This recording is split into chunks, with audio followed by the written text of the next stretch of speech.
Hi, it's me again, and it seems the BBC's new rules on social media usage, if you're BBC talent, is kicking in. And poor old Carol's copped it a bit.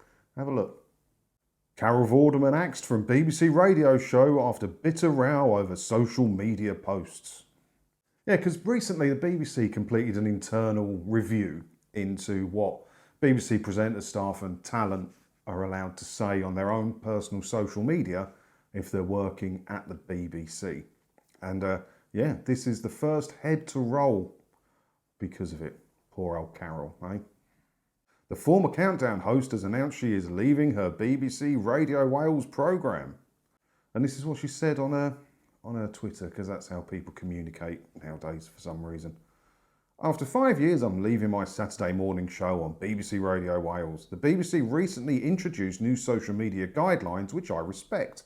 However, despite my show being light-hearted with no political content, it was explained to me that as it is a weekly show in my name, the new guidelines would apply to all and any content that I post all year round.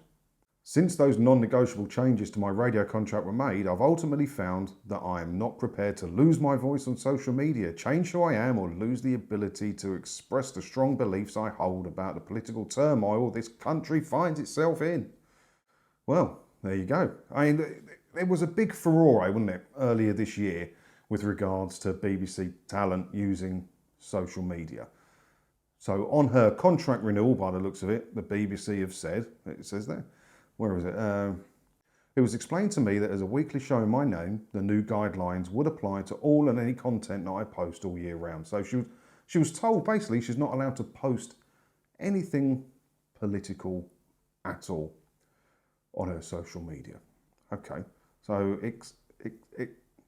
explain this one to me. I'm a bit confused. Gary Lineker row sparks furious new demands for dishonest BBC to Axe TV licence fee. Gary Lineker seems to be exempt from all these things. He's a presenter and talent on the BBC, yet he's been allowed to say whatever he wants. He even held pretty much the BBC to ransom a little bit earlier in the year, didn't he? And the reason that the BBC were doing an internal review into social media usage was because of Gary Lineker. So Carol's had to step back because she doesn't want to be sort of controlled with what she can say on her own personal social media. And yet Gary's off all the time writing whatever the hell he wants. And this latest sort of argument with it has come from this one. Look, in his post, Lineker said, "Marching and calling for a ceasefire and peace so that more innocent children don't get killed is not really the definition of a hate march." That's political. Right? Is that not political? I'm not saying you're not allowed to have your own beliefs, Mr. Lineker, or Ms. Vorderman in this case. But if the guidelines say you can't take a political stance on things, you can't take a political stance on things. But yet Gary, yeah, no problem at all. Gary can keep saying whatever Gary wants to say. No problem. Just not anyone else. Carol also admitted breaching the rules and said bosses told her she must leave. "My decision has been to continue to criticise the current UK government for what it has done to the country I love, and I'm not prepared to stop. I was brought up to fight for what I believe in, and I will carry on." So no matter which way you stand on this, or which way you stand on Carol Vorderman, not that you should ever stand on Carol Vorderman, you've got to respect her somewhat. Her contract says she can't do that, so she's going, I won't work here anymore then.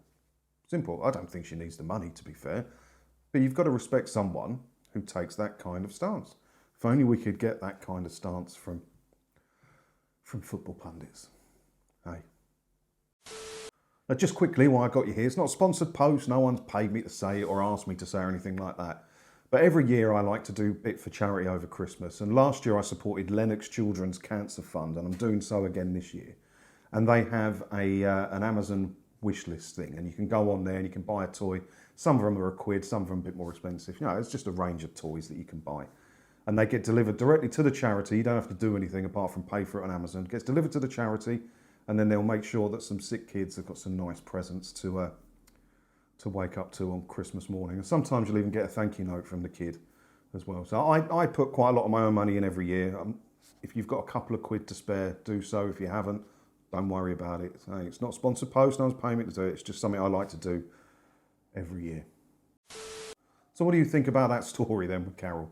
Let me know your thoughts on it down in the comments below. And as always, thanks for watching. Hit the subscribe button and all of that stuff. And if you do that, hopefully I'll get to see you in another video again soon when I... Ta-da!